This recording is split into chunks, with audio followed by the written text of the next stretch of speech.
दरम्यान पुण्यातील शास्त्री रोडवर रस्त्याच्या मधोमध BMW कार उभी करून रस्त्याच्या कडेला फुटपाथवर लघुशंका करत अश्लील चाळे करणाऱ्या गौरव आहुजासह भाग्येश ओसवाल याला सुद्धा अखेर पोलिसांनी ताब्यात घेतलंय। गौरव आहुजासोबत असलेला भाग्येश ओसवालचा मेडिकल रिपोर्ट पोलिसांच्या हाती आलाय। भाग्येश ओसवालच्या मेडिकलमध्ये अल्कोहोलचं प्रमाण आढळून आलंय, तर गौरव आहुजाचा मेडिकल रिपोर्ट येणं बाकी आहे। यावर अधिक माहिती घेऊयात। आपल्यासोबत आपल्या प्रतिनिधी रेवती हिंगवे आहेत। रेवती, गौरव आहुजा सोबत असलेला भाग्येश ओसवालचा मेडिकल रिपोर्ट नेमका काय सांगतोय?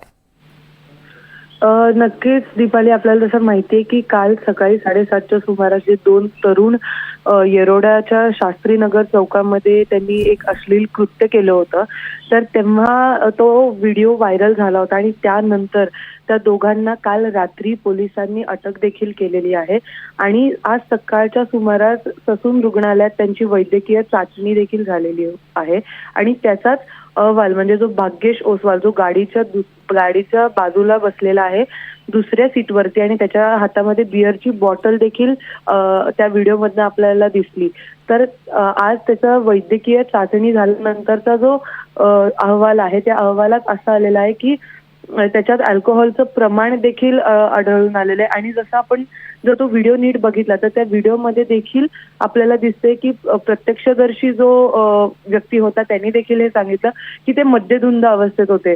तर आता भाग्येश ओसवालच्या या अहवालात वैद्यकीय चाचणी जी झाली त्याच्या अहवालात तर अल्कोहोलचं प्रमाण आढळून आलेलंच आहे, पण आता गौरव आहुजा ज्यांनी अश्लील कृत्य केलं, भर चौकात जाऊन लघुशंका देखील केली, त्याचा अहवाल येणं अजून बाकी आहे। तर आता हे पाहणं महत्त्वाचं ठरणार आहे की त्याच्या वैद्यकीय चाचणीच्या अहवालात मद्यप्राशन केलेल्याचं समोर येतं की नाही। दीपाली, नक्कीच धन्यवाद रेवती, आपण दिलेली या सगळ्या सविस्तर माहितीसाठी।